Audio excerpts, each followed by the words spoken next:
Hi Hull class, hope you're okay. Today in maths we're going to be doing a little bit more adding, again within 10. So I want you to look at the picture again. I've put it on a tens frame this time, so to help us with our 5 and a bit knowledge hopefully.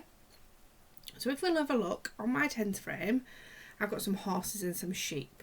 There are 5 horses and there are 4 sheep.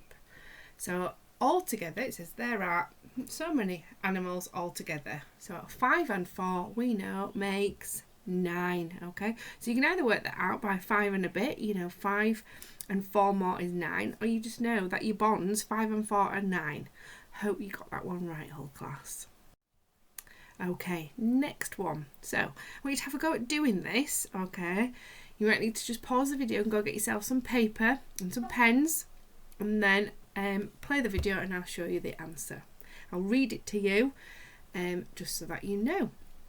So I want you to draw a tens frame first of all, and then I want you to draw counters to show the objects and then complete the number sentences. So this is there are 5 yellow sweets and 2 green sweets. How many sweets are there altogether? So go get your paper and your pens, and then I want you to draw your tens frame, and I want you to show me 5 yellow sweets, 2 green sweets, and then write your number sentences. And then when you've done that, play the video for the answer. So I've drawn my 5 yellow sweets, and then I've drawn my 2 green sweets, and then I've put my number sentence, so I know 5 add 2, and I need to work out the answer because we didn't know that. We already had the parts 5 and 2, and I know that 5 and 2 more is 7. Hope you got that right. Okay, next one again. You need to pause the video after I've finished reading it for you to have a go yourself. So you need to draw yourself another tens frame. And this time, Teddy has 3 apples and 7 pears. How many pieces of fruit does Teddy have all together? And then write the number sentences. So he's got 3 apples and 7 pears. Pause the video, and then when you've done, press play, and then I will show you how I've done it. So I did 3 apples, and then I did 7 pears. Okay, so I had 3 apples and 7 pears. I can see that my tens frame is full. That gives me a little clue already as to the answer. So I had 3 and 7, which makes, I know 3 and 7, and because my tens frame is full, makes 10. So hope you did okay with that one as well. Next one. All right, so you're going to write the number sentence to match what I'm going to say. If you need to still draw your tens frame, that's absolutely fine as well. So this time Dexter has 2 sweets and Mia has 6 sweets. How many sweets do they have all together?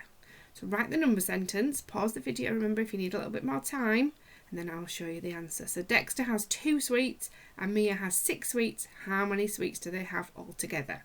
So let's have a look. We've got 2 and 6, because it said they're 2 sweets and 6 sweets, so we're going to add 2 and 6 because it's saying how do they have all together. 2 and 6 makes 8. Okay, next one. Ron has 2 dogs and 3 cats. How many pets does he have all together? So he's got 2 dogs and 3 cats. Remember, if you need to draw, that's absolutely fine, or just write the number sentence down, pause the video to be able to do that, give yourself a bit of time. So Ron has 2 dogs, so I'm going to put 2 in there. And he's got 3 cats. So I know 2 and 3 makes 5. Hope you did okay with those as well, whole class. Right. So this time we've got 5 children already on the bus, and 3 more children get on the bus.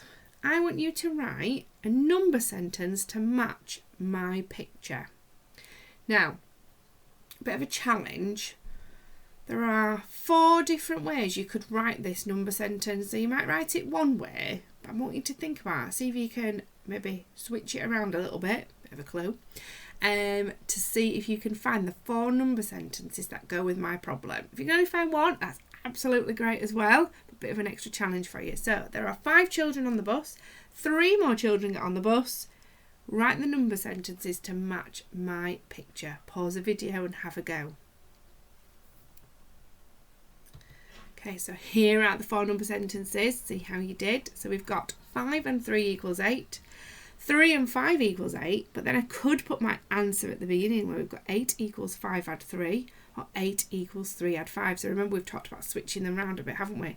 All of those ways just show the exact same for the problem and for the picture. All right, so well done if you were able to get that. So this time we've got some pennies, and we can tell that they are 1 pence because it's got the number 1 on it and it says 1 pence, so they are worth 1. So Mo has this bunny, so he's got 1, 2, 3, 4, so he's already got 4 pennies, and Jack gives Mo 5 more pennies. How many pennies does Mo have now? So he's got 4 and he's been given 5 more. So I want you to write the number sentence to match that problem. So Mo had 4, so we had 4, and then Jack gave him 5 more. So the answer must be 4 and 5. We know 4 and 5 is 9, so Mo has 9 pennies now. Okay, over to you for a bit of a tricky challenge today, okay, but I'm sure you will rise up to it, whole class. So I want you to write your own number problem, okay? Quite tricky, but if you think of 2 numbers that are a bond of numbers, so for example, 2 numbers that make 9, 2 numbers that make 6, 2 numbers that make 10, anything as long as it's less than 10, all right? So any 2 numbers that make another number less than 10. As I said, bonds to 8, bonds to 9. We've done lots of work on bonds. So choose 2 numbers that you know make another number that we've been working on to write into a number problem. So like this one that we've got here. So I had the numbers 4 and 5, and I knew they made 9, and I put that into a problem. So I know Mo had 4 pennies, and Jack gave Mo 5 more pennies. How many pennies does he have now? There was 3 apples and 7 pears. How many are there now? So it does seem quite tricky, but I'm sure you will be able to do it because you're all more than capable of being able to do this whole class because you're just fabulous. So have a go at writing your own number problem. If you do find that tricky, I am pretty sure, because you've got such great grown-ups as well, that your grown-up will either help you or your grown-up might even write you a number problem to do as well. But as I say all the time, please email Miss Creaser and Mrs Jackson your work because we really look forward to seeing that. It does make us smile, and keep staying safe. Bye.